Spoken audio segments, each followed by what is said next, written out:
बच्चों की फरमाइश पे आज मैंने आलू के पराठे बनाए। बहुत ही खस्ता और नरम बने थे। वैसे तो आलू का पराठा जो है बहुत तरीक़ों से बनता है, लेकिन मैंने जिस तरीके से बनाया है मैं आपके साथ शेयर करती हूँ। सबसे पहले मैंने आलू को बॉईल किया है, फिर छिलका उतार के मैंने अच्छे से मैश किया है और इसको इतना मैश करना है कि ये जो छोटे छोटे चंक्स होते हैं वो भी आपने जैसे उसमें मैश करने हैं।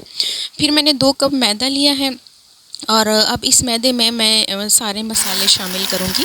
सबसे पहले मैंने ज़ीरा ऐड किया है और ज़ीरा साबित था तो पहले मैंने ग्राइंड किया है, उसके बाद ऐड किया है। फिर मैंने हल्दी ऐड की है और साथ में मैंने सूखा धनिया ऐड किया है, सूखी मेथी ऐड की है और नमक ऐड किया है, कुटी लाल मिर्च शामिल की है, थोड़ा सा गरम मसाला ऐड किया है और मीठा सोडा ऐड किया है थोड़ा सा, ठीक है, और थोड़ी सी मैंने काली मिर्च शामिल की है। लास्ट में मैंने ऑयल ऐड किया है और अब पानी के साथ हमने इन सब को अच्छे से मिक्स करना है।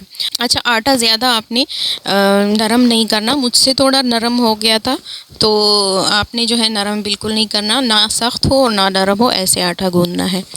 तो इसको गूंदते हुए मुझे तकरीबन 5-6 मिनट हो गए। मैंने उसमें फिर आलू ऐड किए हैं। जो बॉईल किया हुआ आलू था वो मैंने आटे के साथ मिक्स किया और फिर दोबारा से गूंदना स्टार्ट किया है। तो आटा गूंदते हुए आपने इस बात का ख्याल रखना है कि आटा ज़्यादा नरम ना हो जाए आपसे। ये जो पार्ट जिसमें मैं आटा गूंद रही हूँ ये मुझे छोटा लग रहा था, इसलिए मैंने एक ताल में आटे को ट्रांसफ़र किया है और वहाँ मैंने अच्छे से आटे को सेट किया है। और मुझे सब्ज़ मिर्च डालना मैं भूल गई थी, तो मैंने सब्ज़ मिर्च ऐड की है, एक अंडा ऐड किया है, सब्ज़ धनिया ऐड किया है। अंडे के साथ आटे को फिर से अच्छे से मिक्स कर लेना है। उसके बाद मैंने कवर करके रख लिया और तकरीबन 15-20 मिनट आपने कवर करके रखना है। जब आटा अच्छे से सेट हो जाए उसके बाद आपने पेड़े बनाने हैं छोटे छोटे और तवा अच्छे से गर्म करना है। उसके बाद आंच आपने मीडियम कर लेनी है।